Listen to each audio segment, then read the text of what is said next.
Entonces nosotros creemos, como decía antes, que la prórroga de estos impuestos es una cosa natural, pero en términos de hacia dónde queremos caminar como política económica, queremos señalar que tenemos que tender a bajas de impuestos y por eso nos vamos a focalizar en nuestra posición, habilitando, como decía, el normal funcionamiento del Estado, pero señalando nuestra postura de que hay que ir reduciendo débitos y créditos, que es un mecanismo automático de recaudación, pero que tiene estos defectos y que debería tender a poder ser tomado a cuentas de ganancias. En primer lugar, es raro que estemos prorrogando impuestos. ¿Qué quiero decir con que es raro? Nosotros no prorrogamos el impuesto al IVA, ¿no? Hay un montón de impuestos que no prorrogamos. Una vez que se sanciona una ley, esos impuestos son permanentes. ¿Cuál es la diferencia con estos impuestos? Estos impuestos son impuestos directos.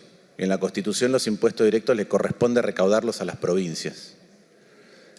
Entonces, como en distintas crisis que han tenido la Argentina, y no solamente la Argentina, sino otros países, lo que se ha hecho es crear impuestos y centralizar su recaudación por un tema de capacidad y economía de escala.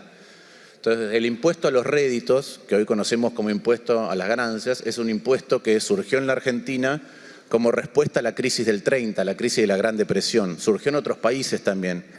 En esa crisis y también en crisis anteriores, en 1890, en 1930, países federales recentralizaron la recaudación de impuestos. Pero como son impuestos que constitucionalmente le corresponden a las provincias, porque son impuestos directos, es que los estamos prorrogando. ¿Qué quiero decir con esto? El impuesto a las ganancias lleva 90 años.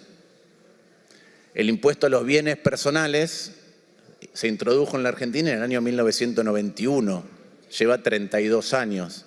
El impuesto a los débitos y créditos se introdujo hace 21 años. Entonces, hablamos de prórroga de impuestos, pero en el fondo es por esta anomalía de que son impuestos que recauda la nación cuando le corresponden a las provincias y, como decía el presidente de la comisión, son tributos que son imprescindibles en términos de su recaudación a la hora del normal funcionamiento del Estado. Desde esa perspectiva, desde la perspectiva de la certidumbre del financiamiento, del gasto y la inversión pública, nosotros estamos de acuerdo y nos parece sumamente importante y por eso tenemos la responsabilidad de no desfinanciar al Estado, pero por otro lado, nosotros queremos dar algunas señales a futuro que son las mismas o en la misma dirección que el gobierno de Juntos por el Cambio en el pasado.